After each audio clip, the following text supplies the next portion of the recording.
ഈശോ മിശിഹായ്ക്ക് സ്തുതിയായിരിക്കട്ടെ.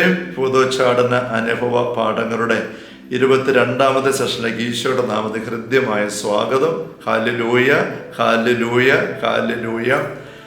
ഏതാനും മാസങ്ങൾക്ക് മുൻപ് വാഗമൺ മൗണ്ടൻ പോയിൽ ഒരു ധ്യാനം കൂടാനായിട്ട് വന്ന ഒരു 15 വയസ്സുകാരൻ്റെ അനുഭവം എനിക്ക് ഒത്തിരി പുതിയ ഉൾക്കാഴ്ചകൾ തന്നൊരു സംഭവമാണ്. എനിക്കവനെ അറിയാം, ആ കുടുംബത്തെ അറിയാം, വർഷങ്ങളായിട്ട് അറിയാം. അവനിങ്ങനെ ധ്യാനം കൂടാനായിട്ട് വന്നു. അവൻ മാത്രമല്ല അവൻ്റെ വീട്ടിൽ നിന്ന് വന്നിട്ട്, കാരണം അവരെന്നെ അറിയാവുന്നതുകൊണ്ട്, അവർക്ക് എന്നെ അറിയാവുന്നതുകൊണ്ട് അപ്പോൾ അതിന് തന്നെ വന്നിരിക്കുകയാണ്.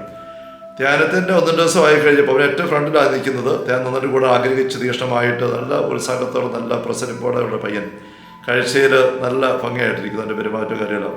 അപ്പം ധ്യാനത്തിൻ്റെ 2ാം ദിവസം 3ാം ദിവസം ഒരിക്കലും അവൻ എൻ്റെ അടുത്ത് ഇങ്ങനെ പെട്ടെന്ന് വന്ന് പറഞ്ഞു, വെച്ചാൽ എനിക്ക് അങ്ങോട്ട് പ്രാർത്ഥിക്കാൻ പറ്റുന്നില്ല, എനിക്ക് അച്ഛനെ പറഞ്ഞ ക്ലാസ് അങ്ങ് തിരിയുന്നില്ല, എന്താ എനിക്ക് അറിഞ്ഞുകൂടാ.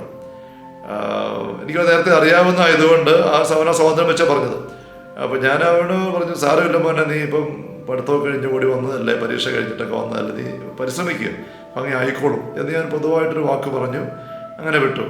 പിന്നെ ഞാൻ ശ്രദ്ധിക്കാൻ തുടങ്ങി. അപ്പോൾ ഞാൻ നോക്കി എല്ലാവരും കൂടെ ഒരുമിച്ച് സ്തുതിച്ചൊക്കെ പ്രാർത്ഥിക്കും. ഇവരങ്ങ് സ്തുതിക്കാൻ പറ്റുന്നില്ല. ഇവരെല്ലാവരും നോക്കി കാഴ്ച കണ്ട് നിൽക്കുകയാണ്. ഞാൻ അവരോട് ഇങ്ങനെ അടുത്താരെ ഒന്നുകൂടെ സ്തുതിപ്പിൻ്റെ സമയത്ത് കണ്ണടച്ച് കൈ അടിച്ച് സ്തുതിക്കാനൊക്കെ ഇങ്ങനെ ആംഗ്യം കാണിച്ച് പറയുമ്പോൾ അവരിങ്ങനെ പെട്ടെന്ന് കണ്ണടച്ച് സ്തുതിക്കാൻ നോക്കും. പക്ഷേ പെട്ടെന്ന് തന്നെ വീണ്ടും കണ്ണു തുറന്നിട്ട് നോക്കും. അവന് കോൺസെൻട്രേറ്റ് പറ്റുന്നില്ല. വചനം ഞാൻ ടോക്ക് കൊടുത്തുകൊണ്ടിരിക്കുമ്പോൾ അവനിങ്ങനെ ഇരിക്കുന്ന, പക്ഷെ അവനൊന്നും തിരിയുന്നില്ലാത്ത പോലെയാണ് ആ ബൈബിൾ കൊണ്ടിരിക്കുന്നുണ്ടെങ്കിലും ഞാൻ ശ്രദ്ധിച്ചത്. ഞാനോട് പ്രാർത്ഥിക്കുന്നുണ്ട് ഉള്ളിൽ.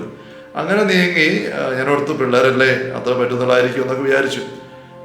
അവസാന ദിവസത്തെ കൈവ് പ്രാർത്ഥന വരുമ്പോൾ ഞാൻ കൈവച്ച് പ്രാർത്ഥിച്ച് വരികയാണ്. ബഹിഷ്കരണ പ്രാർത്ഥന കഴിഞ്ഞിട്ട് ഇവൻ്റെ ടേണായി ഞാൻ ഇവൻ്റെ അടുത്ത് വന്ന് ഇങ്ങനെ കൈവച്ച് പ്രാർത്ഥിക്കുകയാണ്. തലേ കൈവച്ചപ്പോഴേക്കും മുട്ടുപത്തിരിക്കുകയാണ്. ഇവനങ്ങോട്ട് പൈശാചിക അരൂപികൾ, ആവാസമുള്ള വ്യക്തികൾ പെരുമാറുന്ന പോലെ അങ്ങോട്ട് വളഞ്ഞു കുത്തി തല അങ്ങോട്ട് ബലം പിടിച്ചിട്ട് കാറി മുഖമെല്ലാം വല്ലാണ്ടായിട്ട് വളഞ്ഞു കുത്തി പുറകോട്ട് ഇങ്ങനെ വല്ലാണ്ട് നിവർന്നങ്ങോട്ട് ശുശ്രൂഷകരുടെ കയറി പിടിച്ചു. ഞാനും ബലമായിട്ട് പ്രാർത്ഥിക്കാൻ നോക്കി. ഭയങ്കരമായിട്ട് വയലുണ്ടായി. ശരിക്കും അവരുടെ ഒരു പൈശാചിക അരുവിയുടെ സാന്നിധ്യം ഉണ്ടായിരുന്നു എന്ന് അപ്പോഴാണ് തിരിച്ചറിയുന്നു. ഈ ധ്യാനത്തിൻ്റെ ദിവസങ്ങൾ ഇതുപോലെ അവന് നന്നായിട്ട് പെരുമാറുന്ന ഒരു വ്യക്തിയിൽ ഇങ്ങനൊരു സാന്നിധ്യം ഉണ്ടായിരിക്കാനുള്ള സാധ്യത ഒരിക്കലും ഞാൻ ചിന്തിച്ചിട്ടേ ഇല്ലായിരുന്നു.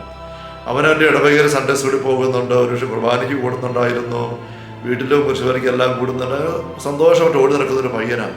എന്നിട്ട് അങ്ങനെയുള്ളൊരു പയ്യൻ എങ്ങനെയാണ് ഇങ്ങനെ ഒരു സാന്നിധ്യം നിൽക്കാൻ ഇട വന്നുള്ളത് എനിക്ക് ഞാൻ പറയുകയാണ് ഒരു പുതിയൊരു തിരിച്ചറിവായിട്ട് മാറി. 2 കാര്യങ്ങളാണ് അവൻ പറഞ്ഞത്. ഒന്ന്, അവന് പ്രാർത്ഥിക്കാൻ പറ്റുന്നില്ല. രണ്ടാമത്തേത്, വചനം ശ്രമിക്കാൻ പറ്റുന്നില്ല. ഇത് രണ്ടും സ്നേഹമുള്ള സഹോദരങ്ങൾ നമ്മുടെ ജീവിതത്തിൽ അനുഭവപ്പെടുമ്പോൾ നമ്മൾ ഗൗരവത്തിലെടുക്കണം, അതിനെ അവഗണിക്കരുത്. പ്രാർത്ഥിക്കാൻ നമുക്ക് സാധിക്കുന്നില്ല എന്നുള്ളത് ഒരു ദൈവാനുഭവത്തിൻ്റെ അടയാളമല്ല. പ്രാർത്ഥന ദൈവത്തോട് സംസാരിക്കുന്ന, ദൈവത്തിൻ്റെ സാന്നിധ്യം അനുഭവിക്കുന്ന അവസരമാണല്ലോ.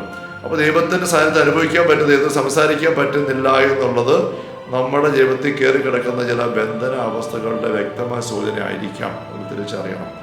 രണ്ടാമത്തേത് അവൻ പറഞ്ഞത്, വചനം ശ്രദ്ധിക്കാൻ പറ്റുന്നില്ല, തിരിയുന്നില്ല, ഗ്രഹിക്കാൻ പറ്റുന്നില്ല. നമ്മൾ യോഹന്നാന്റെ സുവിശേഷത്തിൽ 8ാമത്തെ അധ്യായത്തിൽ 43-44 തിരുവചനങ്ങളിൽ ഇതേ കാര്യം ഈശോ യഹൂദരുമായിട്ട് ബന്ധിപ്പിച്ച് പല നമ്മൾ കാണുന്നുണ്ട്. നമ്മൾ വായിക്കുന്നത്, ഈശോ അവരോട് പറയാം, താൻ പറയുന്ന കാര്യങ്ങൾ വിശ്വസിക്കാൻ പറ്റാതെ മറുതരച്ച് നിൽക്കുന്ന ആൾക്കാരെ നോക്കിയിട്ട് ചോദിക്കുകയാണ്, എന്തുകൊണ്ടാണ് ഞാൻ പറയുന്ന കാര്യങ്ങൾ നിങ്ങൾക്ക് ഗ്രഹിക്കാൻ പറ്റുന്നില്ലാത്തത്?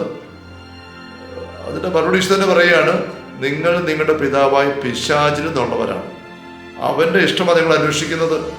അവനായിട്ട് ആദ്യം കൊലപാതകയാണ്. 44ാം വാക്യം യോഹന്നാൻ 8. അപ്പം ഇവരെപ്പോഴാണ് ഈശോ കൊല്ലാൻ പോയത്? അതിന് മുമ്പിലും ആ അധ്യായത്തിൻ്റെ അവസാന വാക്യത്തിൽ നമ്മൾ കാണുന്നുണ്ട്, ഇവർ ഈശോ കൊല്ലാൻ വേണ്ടി ആലോചിക്കുന്നു. അവസാന വാക്യം പറയുന്നത് അവർ കല്ലുകളെടുത്ത് ഈശോ അറിയാൻ. പക്ഷെ അവർ ആ ഈശോയുടെ വാക്കുകളുടെ ചുറ്റും നിൽക്കുമ്പോൾ ഇതൊന്നും കാണിക്കുന്നില്ല. പക്ഷെ അവരുടെ ഉള്ളി വെറുപ്പാണ്.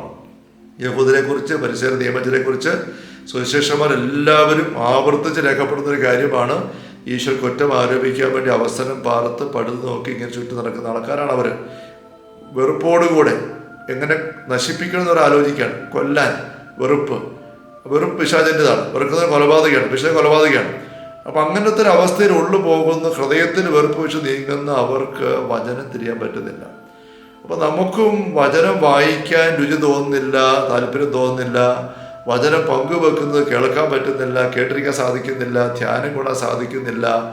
അങ്ങനത്തെ അനുഭവങ്ങൾ നമുക്കുണ്ടാകുമ്പോൾ അത് നമ്മളൊരു ഗൗരവമുള്ള അടയാളമായിട്ട് എടുക്കണം. കാരണം ഈശോ അത് ഗൗരവമായിട്ട് എടുത്തത്. എന്തുകൊണ്ടാണ് ഞാൻ പറയുന്നത് നിങ്ങൾക്ക് ഗ്രഹിക്കാൻ പറ്റുന്നില്ലാത്തത്? നിങ്ങൾ വേറൊരു പിതാവിൻ്റെ മക്കളാണ്. അത് ഈശോ വ്യക്തമായിട്ട് പറയുകയാണ്. നമുക്കറിയാം, ഒരു പശു, തള്ളപ്പശു അമറുമ്പോൾ അത് കേട്ട് ഓടി വരുന്നത് പന്നിയുടെ കുഞ്ഞുങ്ങളല്ല, പശുക്കിടാങ്ങളെ വരുള്ളൂ. അല്ലെങ്കിൽ തള്ളയാട് മേന്ന് വെച്ചുകൊണ്ട് കരയുമ്പോൾ കോഴിക്കുഞ്ഞുങ്ങൾ ഓടി വരുമോ? ഇല്ല, ആട്ടിക്കുഞ്ഞുങ്ങളെ ഓടി വരികയുള്ളൂ. ഓരോ കുഞ്ഞും കുട്ടിയും അതിൻ്റെ അപ്പൻ്റെ അമ്മയുടെ സ്വരമാണ് ശ്രമിക്കുന്നത്. ഇതാണ് ഈശോ പറയുന്നത്, എൻ്റെ ആടുകൾ എൻ്റെ സ്വരം ശ്രമിക്കും, എൻ്റെതല്ലാത്ത ആടുകൾ എൻ്റെ സ്വരം ശ്രമിക്കുകയല്ല, എന്നോട് വരികയല്ല. ഇതിനകത്തെല്ലാം പറയുന്നത് ഈശോ പറയുകയാണ്, ഞാൻ പങ്കുവെക്കുന്ന പിതാവിൻ്റെ വാക്കുകളാണ്. സ്വർഗസ്ഥനായ പിതാവ്, ആ പിതാവായ ദൈവത്തിൻ്റെ വാക്കുകൾ ഞാൻ പങ്കുവെക്കുന്നത് കേൾക്കും, നിങ്ങൾക്ക് തിരിയുന്നില്ല. അതിന് കാരണം എന്നാ? നിങ്ങൾ ഈ സ്വർഗസ്ഥനായ പിതാവിൻ്റെ മക്കളല്ല, വേറൊരു അപ്പൻ്റെ മക്കളാണ്. നിങ്ങളുടെ പിതാവായ പിശാചിൻ്റെ സ്വരമാണ് നിങ്ങൾക്ക് തിരിയുന്നുള്ളൂ. അതാണ് വിഷയം. അപ്പോൾ നമുക്ക് ദൈവത്തിൻ്റെ വചനത്തോട് രുചിയില്ല, ദൈവത്തിൻ്റെ വചനം പ്രഘോഷിക്കുന്ന ഒരു ധ്യാനം കേട്ടിരിക്കാൻ പറ്റുന്നില്ല, ഒരു ധ്യാനം കൂടാൻ സാധിക്കുന്നില്ല, തനിച്ച് വചനം വായിക്കാൻ പറ്റുന്നില്ല എന്നുള്ളതും, അതുപോലെ തന്നെ പ്രാർത്ഥനയിൽ ഇരിക്കാൻ സാധിക്കുന്നില്ല, ദീപികയുടെ സന്നിധി സമയം പഠിക്കാൻ സാധിക്കുന്നില്ല, കുരിശുവരെ കൂടുമ്പോൾ ഭയങ്കരമായിട്ട് ബോറടിക്കാൻ ഏറ്റുപോകാൻ തോന്നുന്നു, പ്രാർത്ഥന ചൊല്ലുന്നത് ഭാരപ്പെട്ട് അനുഭവപ്പെടും. ഇങ്ങനെയുള്ള ആളുകൾ കാണുമ്പോൾ സ്നേഹമുള്ള സഹോദരങ്ങളെ, നമ്മിൽ ഗൂഢമായി പൈശാചിക സ്വാധീനം ആക്റ്റീവായിട്ടുണ്ട്. ചിലപ്പോൾ അവരുടെ തന്നെ സാന്നിധ്യം പോലും നമ്മളുണ്ടായിരിക്കാം. അത് വെളിപ്പെട്ട് വരുന്നില്ല എങ്കിൽ പോലും നമ്മൾ തിരിച്ചറിയേണ്ടതായിട്ടുണ്ട്. Hallelujah, hallelujah, hallelujah. അതിനെ മറികടക്കാനുള്ള സ്റ്റെപ്പുകളിലേക്ക്, നടപടികളിലേക്ക് നമ്മൾ കടക്കണമെന്ന സൂചന. അമ്മയുടെ സാന്നിധ്യവും സഹായം നമ്മുടെ കൂടെ ഉണ്ടായിരിക്കട്ടെ. Ave Maria, Ave Maria, Ave Maria.